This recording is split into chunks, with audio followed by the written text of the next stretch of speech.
What's up, guys? It's John Baruch here. I am here at Underrated Fitness, formerly known as Core, in Closter, New Jersey. As you see, I'm out of this gym right now. It's kind of slow. It's the middle of the day.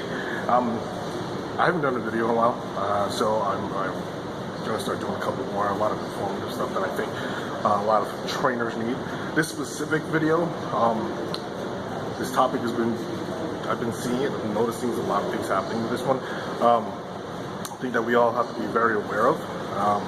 It's more of a liability situation. It's not training, it's not conditioning, it has nothing to do with technique or anything. It literally is just like a liability thing that all the new trainers out there should be very aware of, as well as the old trainers, obviously. So I'll start off with a little story as to why I think we need to really be aware of certain things.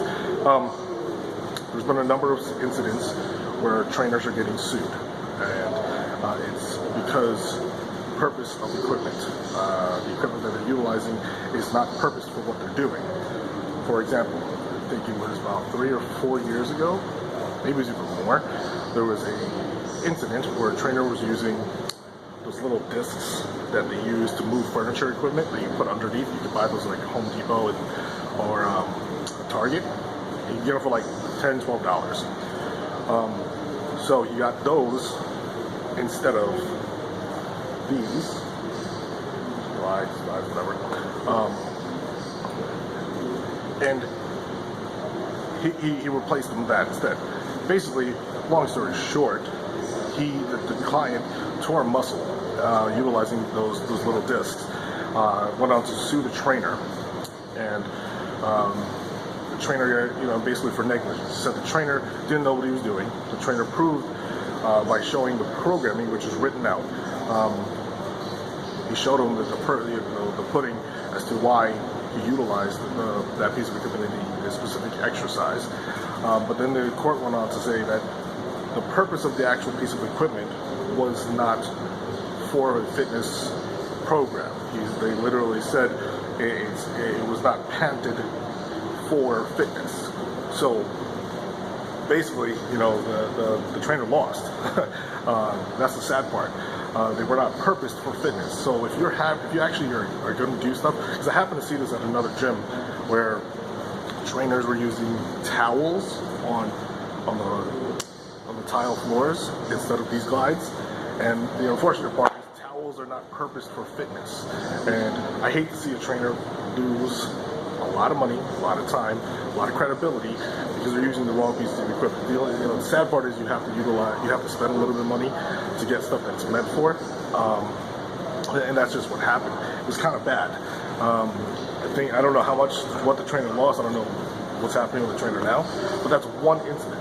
There's been 2 more incidents that I noticed that I happened to read about. One is this is from my buddy Dr. Perry Nicholson, Stop Chasing Pain. As you can see, it's a nylon strap with loops. It's actually purposed for self-stretching. Actually, I think it does come with instructions on how to stretch whichever body part you're looking to stretch. In the instruction, in the packaging. Now, this is tubing. This is not patented and purposed for stretching. I happen to see a trainer, hear about a trainer, that he wasn't touching the client at all. Didn't do anything. It was towards the end of the session, and he told the client to utilize this tubing to start stretching, to assist their own stretching. He was showing the moves, didn't do anything wrong, but just like this, these tubes, they don't last long. You can see this one's already broken, right? You stretch it out, at any given time, they'll break. So what happened is, I believe the client was stretching the hamstring out, and he pulled hard enough that the band, the rubber band itself, snapped, smacked him in the face. He too went on to sue the trainer, again for negligence, saying the trainer didn't know what he was doing. And at the same time, went on to sue the company that manufactured the tubing, saying that it wasn't made strong enough to do the stretching part. Then there was an argument saying, well, it's not the company's fault because it was never purposed for stretching. This type of stuff, hard nylon straps, These are made for stretching. Something you really got to think about. People are looking to sue and make money, or they just want to see fault in other people, right? And it's not cool. It sucks. Whatever you want to say it is, but it's the truth. Another situation, same exact type of thing. Trainer helped the client stretch again. They weren't using nylon either, the stretching straps. They weren't using tubing. They were using a jump rope. The jump rope broke. You know, it's not cool. But it's something. This is a topic that I think that we really have to pay attention to. Something we have to really be very aware of, because I know we all have insurance. We all claim we have insurance, whatever. And the unfortunate part is insurance doesn't cover everything. You could have, up to like $2 million in aggregate covered, but they're gonna find loopholes, guys. I just think that we should really be very aware and be very mindful of what we use for types of equipment and types of programming that we use for our clients. It's very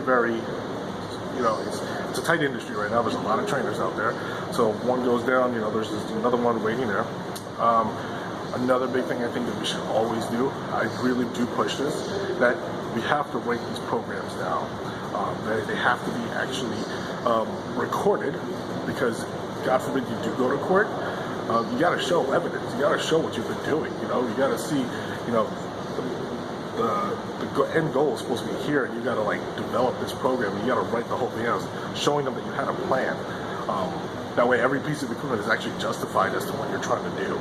So it's one thing that just to wing it, and we do that a lot. It's sometimes we have to change things right on but we should be recording it and writing these things down. Again, it's just a liability thing that we should really be aware of. So that's it. I just wanted to make sure. I wanted to mention this a while ago, and then I just happened to see another gym. It just boggles my mind with the towels that it's happening, and trainers are losing their positions, their jobs, or they're getting sued. It's not. This job is it's hard. A lot of the times we live paycheck to paycheck, and it's just because we need to learn how to make more without doing a lot of this. You just got to evolve, and we're not evolving fast enough. But yeah, that's my 2 cents. Hit me up if you have any other questions, concerns.